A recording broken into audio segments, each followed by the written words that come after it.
Well, Adam, thank you so much for helping my project. Could you say a little bit about yourself? Yep, Adam Anderson. I'm a serial entrepreneur. I fell out of love with cybersecurity and deploying all this stuff and fell in love with social and impact entrepreneurship. And so literally everything I do is target on the date of 2035 when I plan on drinking bourbon on the moon. And that's why I feel like this is so important of what NASA is doing. Well, that's interesting you say that. I keep telling my nephew that my plan is to retire on the moon, and he keeps laughing at me. But tell me a little bit more about your 2035 date. Yeah, I was on Necker Island after I sold my cybersecurity company, and as a gift to myself, I bought access onto this amazing conference. And I'm sitting here thinking, one day I'm going to want to do some space stuff, and I just happen to be sitting next to some space private equity people, and I'm like, dang it. I was just talking a good game. I didn't really think people were doing this stuff. And they began to share what's going on. And we made a date where I was going to go and meet her on the moon in 2035 to drink not very good bourbon, like maybe just like a Woodford. We're not, it's expensive enough to get there. We don't have to blow the budget on the bourbon. So, yeah, it's become kind of a thing that I'm like, you know what, this is 100% possible. This is something I want to do. Um, let's go ahead and manifest this reality and hang out with cool people who are heading the same direction. So, can you tell me what you see between like over the next 15 years that would actually enable that to come true? I mean, like, can you walk me through sort of Yes. the steps? Well, so I was very, very obsessed with space hotel and space tourism. I really love the idea of having some. I had a moment where we got a lecture from one of the commanders of the International Space Station, and all the things he told me. The one thing I remember was the day after he got back, his wife saying, "Oh my gosh, thank you, NASA," because he was in perfect physical condition. He ate perfect. He worked out every day, and I was like, "Ah, yes, I should have a space spa. That is what is missing in this world: is a high dollar space spa." And then as you begin to look through it and how many of these moving parts are already happening, I don't see barriers as in the technology. What I know is that we have a lot of smart people and we will figure it out. The problems and the barriers that I see are around energy and funding to actually get through the hurdles that we are going to experience while we deploy the technology. So if you ask, hey, Adam, what are the steps that have to happen? To me, it's we absolutely have to continue to have the energy, the budget, and entice the best and brightest minds to work on the problem. Yeah, and I mean, towards that end, you see SpaceX and Blue Origin hiring like crazy, doing amazing things. You see, the 14 commercial lunar payload services program companies like building their landers, and two of them are going to land next year. And by the way, your video is going to precede your bourbon drinking experience to the moon, as I plan to put this on a micro SD card that I go next summer. Well, I tell you what, that'll be part of the excursion. Is we're going to have some bourbon, and then someone's going to say, "Let's go find that SD card." That I think that's how bourbon works. that that would be awesome. I hope you bring your cybersecurity CS IT training might be critical to kind of reconstruct the bits on It might be. Absolutely. maybe I should save like 20 copies of everything just so that people can average the bits together. There you go. You know what? That is going to be a problem for future us. Today's us is going to record some amazing things and do the best we can. Exactly. Now, 15 years from now, do you see sort of like you and a handful of people going on sort of like a picnic to the moon, or do you see there being like some type of establishment on the moon that at that point that you're sort of just visiting? No, to me. There's an establishment of some kind that is. I have in my head very clear picture of there being a command and control center that is helping to use the moon as a base of operations for a number of projects, be it going after asteroids, be it sending folks to Mars, be it commercialization of the moon itself, or science and studying of various projects. Right, and I picture being invited, maybe on a dare, maybe somebody lost a bet. I don't know. Definitely have imposter syndrome, and hanging out with some amazing human beings and just being able to be present in that. And that is what I'm envisioning is, it's not a picnic would be great. I don't know that we're quite there. I don't think that 15 years is quite quick enough for a picnic. And if I look at where I am age wise, in about 15 years, I'll be close to 60. And I already don't like roller coasters anymore. I got to imagine that it's going to be a rough trip. I don't want it to be there and back, right? I'm going to stay for a while. Yeah, and I guess whenever I said picnic, I was really kind of thinking of, there's nobody on the moon, and a handful of people land on a lander, and they go out, they Oh, drink yeah. the bourbon, they get back on a lander, and then there's nobody on the moon, as opposed to an actual like settlement of some type, facility. But You know what? I would be happy with either one, but I feel like the small settlement is something that is completely possible with all the people that you mentioned and all these smart things that are going on. It's just really exciting. I feel like a prerequisite to setting up sort of like a human habitation thing on the moon would be some type of biosphere type of thing, like a small little self-contained ecological system, and have it up there able to function through lunar day and night, and Hmm. kind of see what the effect is on sort of simpler, smaller life forms. That yes, like I'm picturing a greenhouse that is automated. I'm picturing all kinds of study, but then I'm also picturing a lot of very impatient human beings who don't want to wait for it. So you'll I think we'll have the methodical approach that we're absolutely going to follow, but then we're always going to be having people who want to push the envelope. And when we hit a tipping point between, if you have enough money you can make a thing happen, like when the technology gets to the point, I have a feeling that we're going to have some brave souls who are going to push the envelope of what may or may not be safe. Yeah, absolutely. And you know we call them teenagers. Not just kidding. Oh, you got so. Oh my, too soon, brother. Too soon. Yeah, it's exactly what we call them. So we're gonna send them all to space. Oh man, can you imagine how much budget we would win if we could just tell every parent that will take their teenagers to space for 4 years and bring them back, and everything should maybe be fine? Oh, people would just pay for that. Then it's so. I love you. Bye. See you in 4 years. Yes, we'll call it perspective tours or something. Yeah, there you go. Yeah, we'll let the PR and marketing people figure out, but the core concept is let me pay for freedom from the psychological warfare happening in my house daily. That is it. Yeah, yeah. Indeed, yeah. Eh, so I guess when did you find out that NASA is planning to send people to the moon in 2024? Oh, not very long ago. Honestly, it's so I started. I signed on as one of the advisors for a nonprofit Space for Humanity, and that's how we kind of got connected. And that's when I really began to learn a whole lot. Right, it was surprising for me just how much was actually going on in space and about space that I wasn't hearing about on the normal news networks. Right, and so I really didn't know that NASA was trying to go to space or is going to go to space in 2024 until 2020. So at least that we got that going for us in 2020. I learned that. That was our one good thing in 2020. So yeah, it's I feel like I discovered a new toy, right? That maybe other people knew that existed before me. And of course it's been in process for a very long time, but I didn't know how serious we were and what the actual dates were going to be until this year. So yeah, I feel like I'm getting a real gift of being able to enjoy it like right now. Well, and you're not alone. My original plan was to interview everyday people at coffee shops, malls, on the streets, and what have you. And I did that from December to pretty much middle of March. And I would say 90% of the people that I talked to had no idea we were going to the moon. In fact, some of them thought, the space program shut down in 2011 whenever the shuttle stopped flying. Um, of course, we did have one or two people that thought that's where astronauts went when they went to space anyway. So, um, Sure.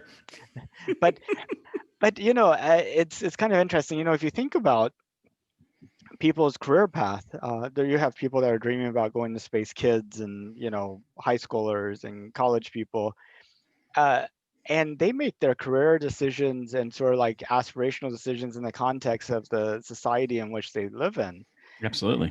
And the parents are thinking, you need to get out and pay for your house and pay down that student debt, and space isn't really a thing, and you need to go into IT security. That's where it's at. Right. uh But the data doesn't. I mean, what you're saying is 100% accurate. But if you look at the expanse and the growth of the space industry from a commercial point of view, the size of the market is staggering. It is absolutely. If I my 9-year-old boy is a really really really smart cat engineer, all this stuff, and I'm like, absolutely, you should be thinking about space. I'm like, it's a growth, it's a growth space. Honestly, this is where you need to be looking, because all the science that goes into it, all of I tell my boy that, hey, daddy may not actually make it due to his light and a not very strong stomach. He may not be able to take that rocket, right? But I will get into the supply chain of space, because every single time we go there, the whole economy is shifting to support these large ideas. And so, even if you're in this day and age, if you don't even know the space industry is taking off like it is, you are actually experiencing it in everyday economies of how GE is changing and how all these different large organizations are changing to begin to support the space industry. So, my message to other parents when I talk to them and I'm like, yeah, space, we're doing this, and they're like, they look at me the way I bet you think they look at me, and I'm like, just do some research, look at where money is being invested, compare it back to other revolutions, industrial information, et cetera, and tell me if you cannot predict the trend of the next 20 years. mm. And a lot of it's a believability thing. I mean, Mm-hmm. once you get past that, then it's like everything else falls into place.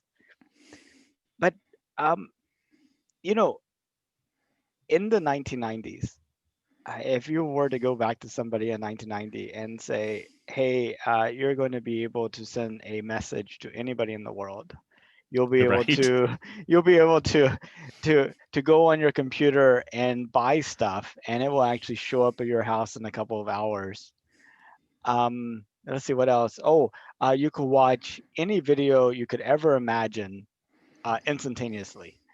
I mean, if you went and talked to people about this in 1990, they would look at you in the same way people look at us about space today. Exactly. And by the way, you're hitting home. I still remember my very first American Online account, connecting on my 28 baud modem, talking to some girl in California while I was in Florida, thinking I was the coolest guy in high school, right? And I was like cutting edge, and when you look at today versus back then, no, I'm betting on science. I'm betting on momentum, and this is yeah, I'm betting on bourbon. I'll get full circle back to bourbon on the moon. Uh, Matter of And fact, maybe that'll be my contribution. I will take some of the water that we have discovered on the moon, and I shall make the best bourbon. Well, actually, I guess it has to be made in Kentucky. Fine, whiskey. We'll do whatever. I'll bring some Kentucky with me. We'll figure it out. yeah, I mean, we could name part of it Kentucky Crater, right there. See, this is why we mastermind. This is Yeah, what's important. We just got a yes and Kentucky Crater done. Kentucky Crater. Yeah, we could choose the best one too. Uh, Um, but if you look at the timing, so 1990, I doubt anybody was even imagining what the internet would be. mm-hmm, mm-hmm. 1994, you have Netscape goes public, Amazon gets founded, lots of other stuff. 2000, sure, we have the dot-com bomb or crash, Yep. but who really cares? I mean, it's just like, I mean, it's just we tested out all these ideas. Fundamentally, um, it was the future. And I think about the 2020s. I mean, you have today, and then 2024. We have people landing on the moon, and 2030, I feel like almost there's some parallels between the 2020s with space Hmm. and the 1990s with the internet. And I was wondering if you could see those too. Oh yeah. Well, I mean, let's hope not too many, because I would hate to think that the current space entrepreneurship movement will have a space bubble that pops. Let's hope that we can. But I guess actually we've had a couple of those, right? We've had some false starts. We've had some pioneers starting with space entrepreneurship and democratization of space, and they have done real well, and then they popped. They've done real well and popped. I do believe though every single time we move to a more stable and successful platform, where these space companies and the science behind it allows us to take that next step. And so, one of the things that I like the correlation that you're drawing is. So I was one of my first gigs ever was working on the Y2K bug in 1999, and you're welcome. I take as much responsibility as I probably deserve for keeping the financial institutions functioning. Yep, me at 20 whatever, doing it for the team. But the fact that there was so much momentum that it didn't matter if we couldn't figure it out. They were going to put so much resources into keeping the interconnectivity that we've discovered together. I feel that there's a tipping point that when we finally get to that point where there's this tipping point of the value of space versus the expense of overcoming the problems, that the thing just goes. And I really feel we're very super close to being there if we haven't already surpassed it. Yeah, and I think like NASA is taking their new approach in terms of like commercial resupply to International Space Station and saying we don't care who builds the rocket. I mean, they have like a qualification process and what have you, Sure. but we're just going to buy the service and let the kind of like the entrepreneurs figure out, you know, what companies to create and rockets to build. And then you got the commercial crew. I mean, like just 2 days from now, we're going to have 4 astronauts fly a SpaceX rocket to the International Space Station. Um, and then these commercial lunar payload services companies. I mean, uh, I'm sending this recording and my DNA to the moon. So that whenever the aliens come 10,000 years from now, everybody could look like me because that would be cool. Well, and for that we thank you, because I, honestly, that is what we all got together and we're happy about it. Yeah. excellent. I got my 7 billion buddies, and we're like, yeah, Nathan, that's it. That's Yeah. it. Yeah. But I mean, a university or a startup can go, hey, we want to put this thing on the moon, and there's actually, they can actually pay money and get it done, as opposed to go and say, well, I have to buy a rocket, create a lander. I mean, it's Mhm. brilliant. Well, I don't have to build a computer from scratch anymore. I don't have to build a database and lay out all the tape and all that. I can buy software as a service. I can buy data as a service. I can buy platform as a service. And so when I want to launch a digital company in a digital economy, I can do it overnight. It's so fast. And that's exactly what you're describing. I don't have to build the rocket. I don't have to understand the science. I just have to know I want this to go to there, and then I want that thing to do a thing, right? And that is you know what? I would love to see, and maybe there's already some out there, a Bootstrap space entrepreneur incubator, Mm. where you have to go in on this thing and you have to use sourcing all other people, and there's zero engineers involved, right? I want artists and creatives to come in, and by their significant lack of engineering experience, they will then be forced to use all of the services the engineers are creating. Um, Maybe that exists already. I should Google that. Or or I'll spin up web crawler back from the 90s and see. No, that's probably dead. Never mind. Bet it doesn't work very well anymore. There's a few other meta crawlers. I think like Dogpile, or something like that. Um, hmm. Good. Anyway, I Yeah. don't know, but services that search like 20 different other services and then correlates the results, type of thing, the meta crawlers. But um, not everybody is enthusiastic about us going to the moon or about space. You got like the oft repeated reasons of what about the problems here, global climate change, poverty, social justice, what have you. Mhm. And um, I mean, why do you think people make that kind of argument whenever it's like, okay, well, space, we might discover something interesting versus, I don't know, nuclear weapons, which have no purpose other than to destroy the world as we know it, but that's okay. Let's let them starve, but let's build nuclear weapons. But Sure. if we're going to go to space, we really need we need, I mean, it's kind of like the hierarchy. Well, you experience the same kind of thing when you run a business out of a certain size. You have friction between strategic value and tactical safety. And so there are human beings who are wired and they are gifted at producing short-term safety and short-term results. Meaning, we have all these problems here. We need to really, really be looking at these problems. Well, the problem is if picture yourself skiing. I know that if all I do is stare straight down at the tips of my skis when I go down a mountain, I'm going to fall over and over and over again, and I'm not going to have a good experience. It's not until I look where I'm trying to go and I pick a direction that I can make all the small decisions about how to solve the problems in front of me.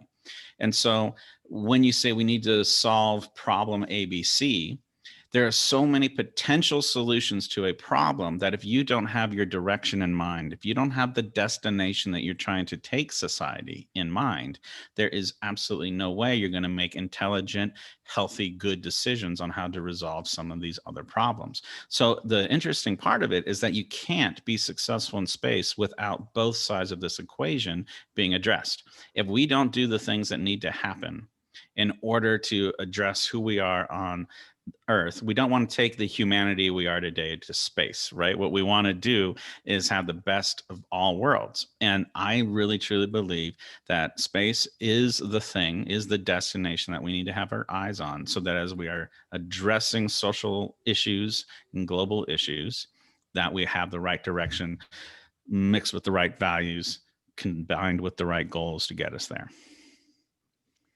And there's another group of people, maybe small, and maybe they don't really know themselves. Maybe we don't even care about them. That's a possibility too. You That talking thing about my mother-in-law? Come on, dude. I No, I'm if joking. she's available to interview, I would love to interview her. Maybe I'll ask. Okay. um, uh, but they think humanity's bad, right? I mean, Mm. yeah, humanity messes up things. We've destroyed the Earth. Why go to the moon? Destroy the moon too? We are a scourge to the universe, and if we end here on Earth, the universe should be thankful. Well, they don't sound like a lot of fun at a dinner party. I, but yeah, I mean, look, I gotta value the fact that they have a right to their own opinion. I personally don't agree with that. I have seen so many wonderful things that the human race has done. I look at the way that we can be compassionate towards each other and the when people really do care. The thing is that we're in. It's not that the humanity is the problem. It's that the systems that we're operating in today are the problem. And if we can then have our eyes on a destination that requires new systems, then I don't see the issue. We're not a virus. We've just created like a really crappy smoke producing car. Good news. We can fix that. That is a thing that we are capable of doing. So I don't, I feel bad for the folks who think that humanity is evil. Humanity is not evil. Humanity constantly, in my opinion, tries to go towards good. And it's just that we have to continuously be creative to create the systems that allow us to do that. Yeah, I was seeing a little bit of overlap between that view and some of the things you're saying about we don't want to go to space with the humanity that we have today. And it sounds like that your response to that last bit was space can make us better. Yes. Um, and what do you have against viruses? Oh, well, are we talking about cybersecurity? Because I I am don't know. Yeah, you were like, I humanity's not a virus, I which have meant that a yeah. Look, this thing about viruses is that, so if you look from a cybersecurity point of view, the virus that I am most worried about is the thing that disrupts the system. So let me unpack that. The purpose of cybersecurity is to make sure whatever you, as the organization's goals are to make happen, that we put the cyber controls around so that somebody from the outside or the inside cannot disrupt that system. And a virus is something that systemically has no other purpose than to disrupt the system or to cause the system to work in a way that was not appropriate. And so, if I believe that humanity is good, and I believe that smart and wonderful people are working hard to create the future that I would love to be a part of, then I don't want viruses as a part of that. So in my term, I'm not thinking the little bitty creatures that go and eat things and multiply everywhere. I'm thinking of intentionally disrupting the good systems that are being put together to try to get society to where we want to be. the sand in the gears, as it were. There you go. Hmm.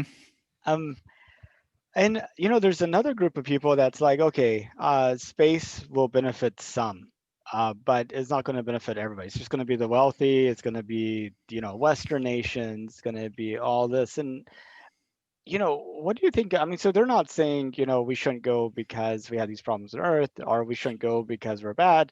They're saying, well, the problem with the way we're going now is it's only going to help, a very few people. And I was wondering what you thought about that.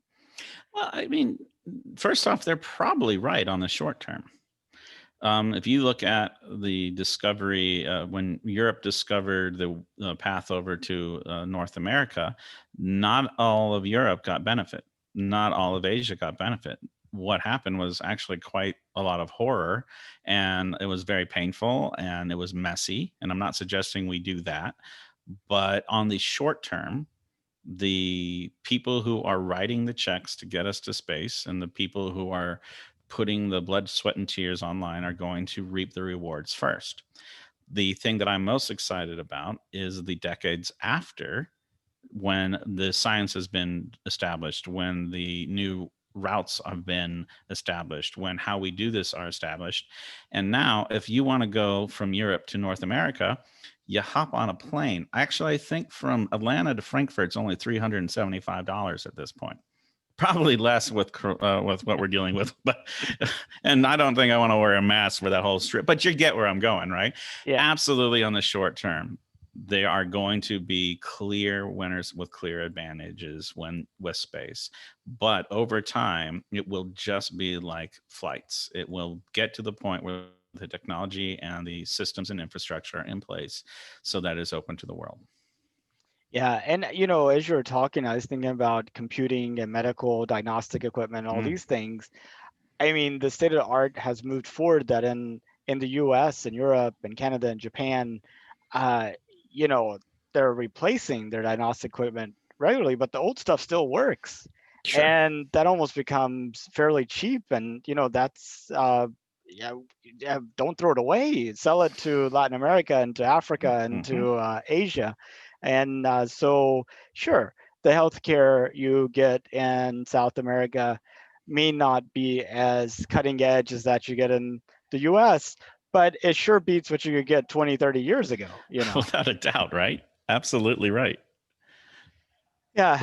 And it's like this patience thing. And I wonder if people would feel better if we all died evenly rather than some of us living I, longer. I think there would be a subset who thinks that's probably great.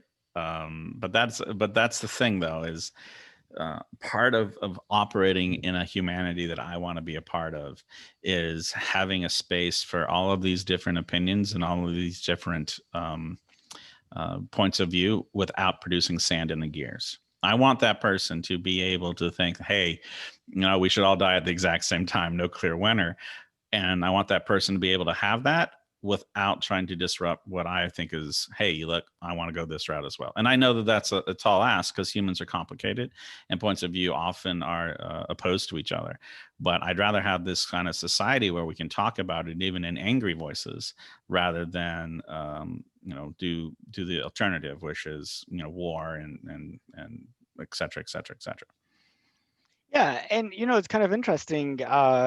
You kind of touched on something about how we create the systems. Like if you give everybody a computer and you suddenly figure out a new way to make a compiler, you just put that online, everybody downloads it, and everybody's upgraded. Yep.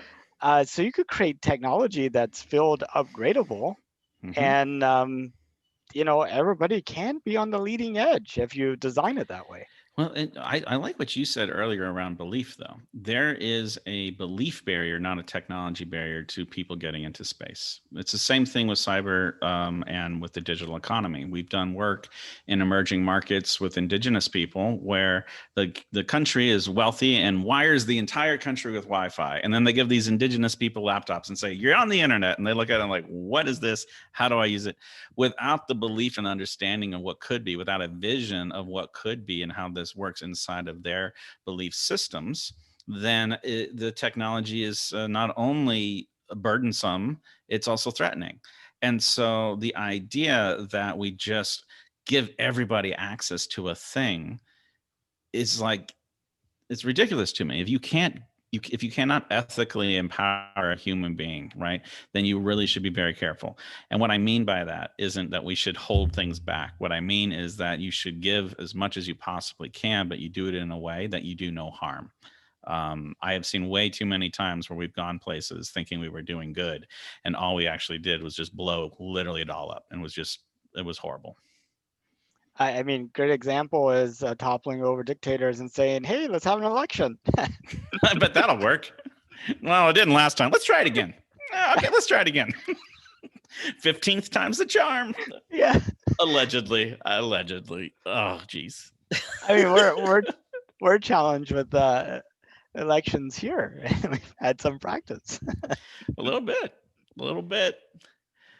Uh, I do remember I went to Haiti after the earthquake, after about, gosh, how many years ago is that now?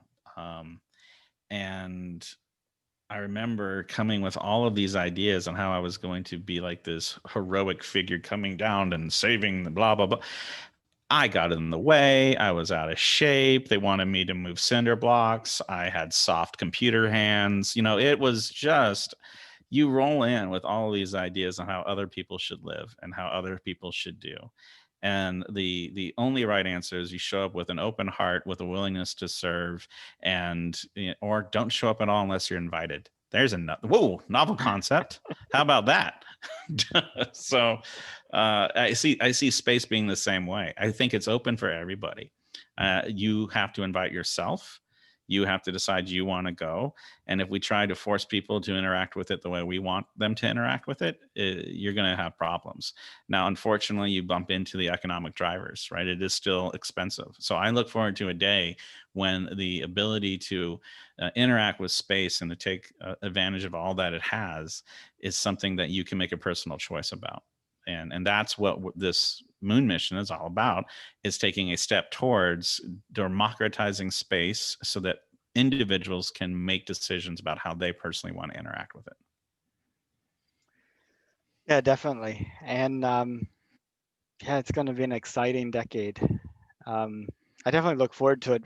I'm I'm envisioning 100-person moon city. Like I feel like 100 people is probably like the minimum number for me. Um, Now you've got me wondering what everyone's job is. Think there'd be a cyber guy? I could totally do that. yeah, absolutely, absolutely. The problem is he works from home. Oh, he's a remote worker. Dang Yes. it. Oh, how sad would that be to be on those Zoom calls where everyone's like, No. hey, Adam, what's going on? Oh, just in normal Earth gravity. It's fine. I'm at sea level. That's neat. Uh, Yeah, yeah. that would be like the worst, the absolute worst. Oh gosh. Oh, I got to get better with tools. I got to do something like where I can, I got to be able to fix valves and things, because I need to be better with kinetic things. That's it. Less digital, more kinetic. There you Yeah, go. more And Internet of Things, on-site cyber. oh yeah, I'm not gonna. That vent needs to open and close. Basically, well, I'm gonna have to go and switch out the flux capacitor. That's got to be what it is. Exactly. But yeah, Uh, I need to think along those lines too. I mean, because I'm in software as well, so my job would not require any physical location type Not of. unless we build the software wrong. All right, this is just between you and me. Let's not let this get out to anyone else. Sure. I'll make sure there's enough security holes, and you make sure the software runs crappy, and we'll just have to go to It, fix it. Yeah, it'd be like those old cabinet games where you actually have to replace the memory chips in it exactly to right. do the upgrades. So Exactly right. Oh, we need to get a hardware guy. That's what we need. We got to get a hardware guy involved, right? So I will deploy so many cybersecurity controls that you can no longer control anything remotely, and so then you have to. There's got to be a better way without doing the evil that we're throwing out in the world right now. yeah, Let's. I mean, I think learning how to control the mining robots and optimize that on site would be kind of a good That wouldn't direction. suck. That wouldn't Yeah, suck. yeah, be Yeah. able to. The, the the the game of what would a city of 100 people do, how would they interact, what would the results of that colony look like, that to me is something I could spend just hours and hours ruminating on. That just it's very, very interesting. um the thing that I, and I don't know if this is appropriate, but I like to look back and think, when do artists get involved? Like, when is it to the point where now we can afford to send some kind of artist to a location where it's not just, if we go back to early days of sailboats, right? Everybody had a job, and there wasn't like, hey, here's the ship artist. Yeah, I'm a poet, and I'm gonna do some slam poetry as we go across the Atlantic for like. So yeah, that's it. We need to have a slam poet index that based off of how many slam poets go to space. That's how well we know we're doing. But really, some kind of artist or creative index where it's not simply just going out and doing some of these things for the sake of the science, which I absolutely think is worthy by itself. But I do better at life when I surround myself with people who think a little bit different than I do. And I love having these artists and these folks who they try my cybersecurity brain a little bit. I'm like, okay, there's value in where you're coming from, brother. I'm just going to take a while to get there. have you heard of a project called Dear Moon? No, what's that? Okay, there's this Japanese billionaire who's paid SpaceX to take one of their starships with him and a group of about 7 to 9 artists. And he's using the word artist in the broadest sense to include like fashion designer, photographers, movie directors, writers, poets, musicians, what have you, around the moon, like the Apollo 9 or Apollo 8, um, in 2023 is the goal. Hmm. And they have a website, dearmoon.earth, and it's kind of out there. But that's the plan, to send a group of artists. Man, isn't the world good? I just love this. Yeah, I I mean, say it, and then you say it's already happening, and uh, that's pretty dang cool. and depending upon how you define artist, Tom Cruise is going to International Space Station next fall. Sure, we can define it that way. We can say that. We can say that's art. I'm on board. Cool. Oh, I hope that I've got so many jokes going through my head about like the Mission Impossible theme song when he gets. I'm very curious to see what that's going to be like. Thank you for putting that into my realm of knowledge that this is happening. That Yeah. I'm off the space city and I'm on to the music that Tom Cruise will have when he gets on the International Space Station. Ugh. are just thinking about a movie star's normal living and on location experience versus the International Space Station. Like I I wonder what type of services Tom Cruise normally is expecting when he goes and films a scene in like Abu Dhabi or wherever, you know. He's probably roughing it in a sleeping bag that kind of floats. I bet he's okay with it. Maybe. Especially whenever it comes to stuff like just basic hygiene. Listening to like Richard Garriott, who was one of the private space explorers to go to International Space Station, and his experiences. It's for somebody who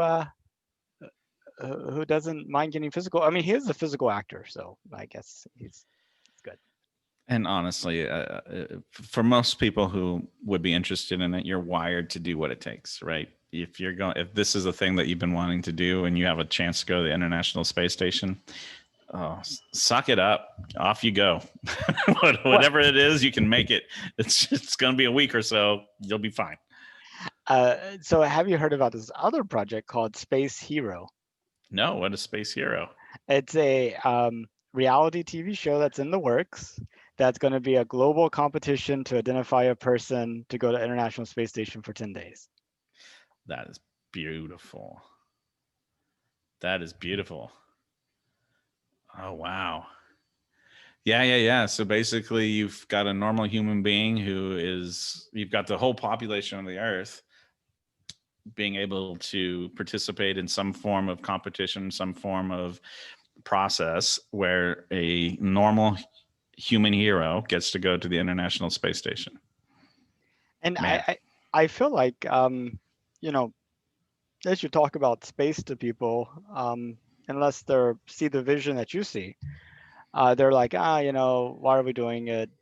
What have you? What am I going to get out of it? Look at the cost, all this stuff. But then you say, how about we send you? And then suddenly it's like, oh, yeah, that's a good idea. We should definitely go. yes. You know what? All of the things that I said we shouldn't do, put them back on the table. We're going to try to do those things. Exactly. Um, I've been doing a couple of lectures to some cybersecurity groups, and we did one in Newcastle, England, the other couple months ago. And we brought in a space philosopher to talk about what it means, and I say this lovingly, my nerds just geeked out. There is a rising tide of high net worth nerds, and they have been watching Star Wars and Star Trek their entire lives, and all they want to do is just be up there. So uh, whatever we're imagining, it's going to be 1,000 times better and probably more weird. And it should happen in our lifetimes. Right? Isn't that interesting?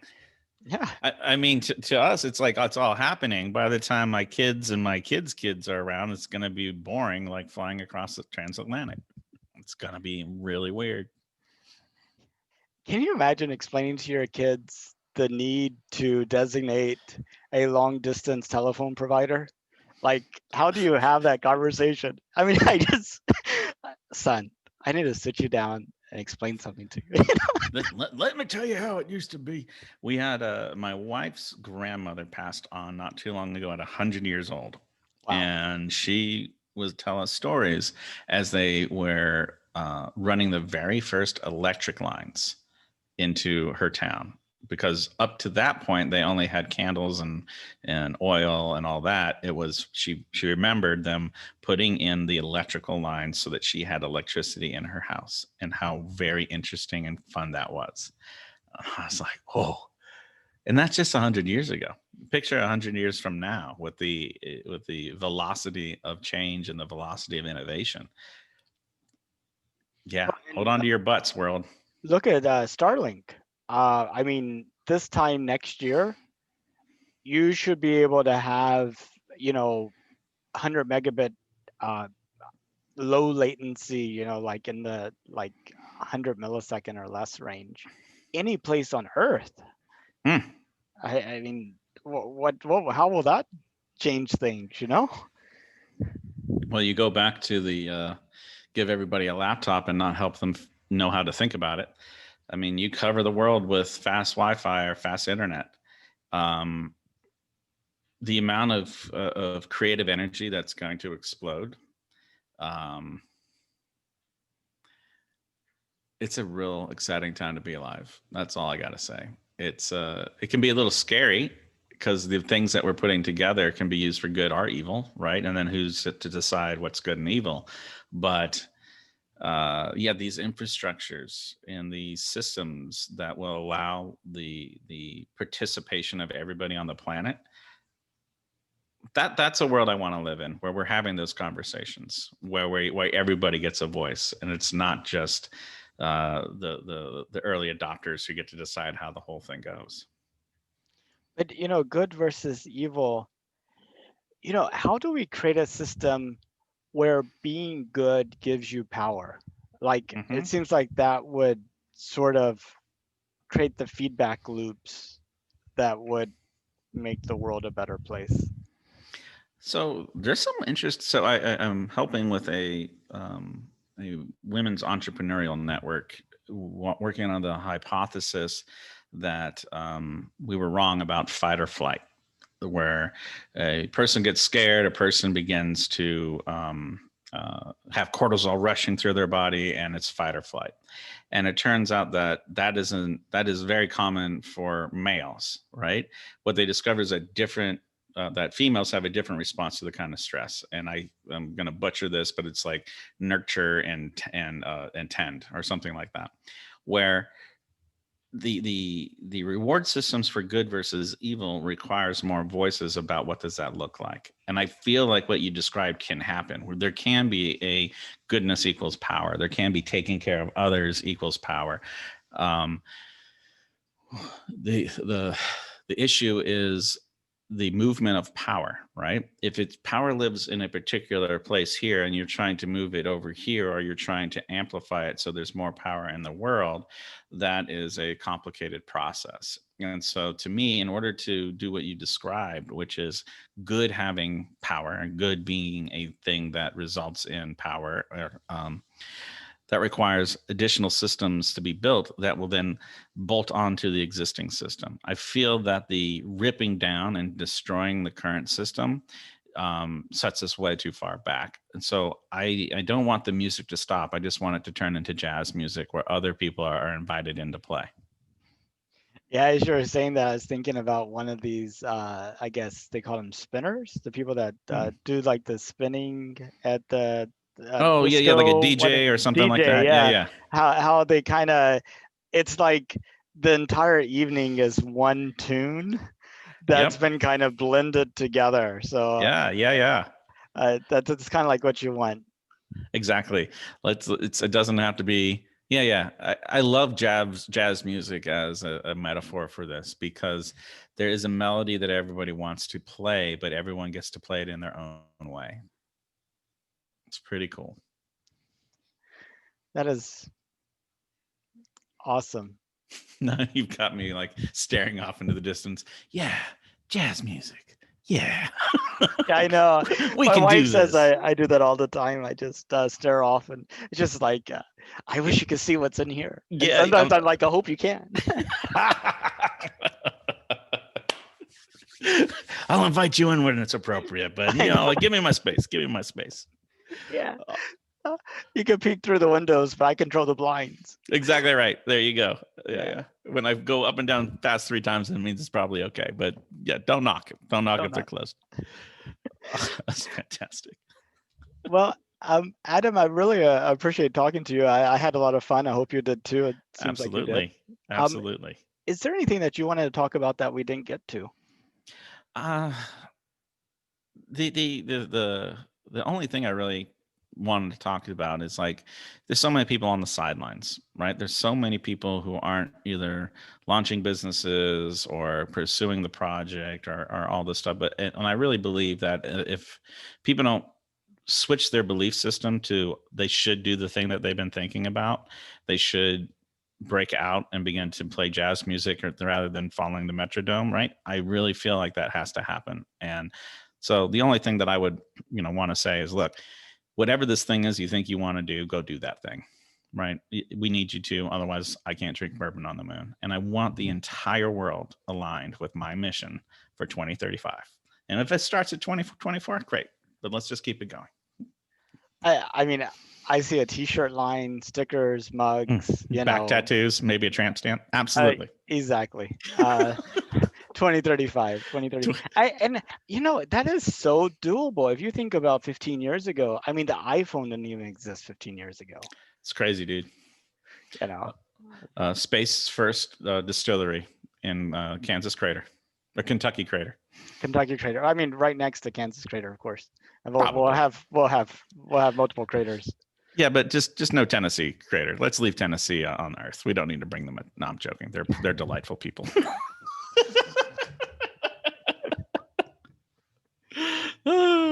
Well, Nathan, thank you so much. I had a whole lot of fun. This has been a treat. Well, good deal. I look forward to. I want to come up and have bourbon with you. I don't drink bourbon, but if we're on the moon, I'll drink anything. There you go. Amen, brother. We'll deal with the consequences the next day. Exactly. Well, take care then. Take care. Bye-bye. Bye-bye.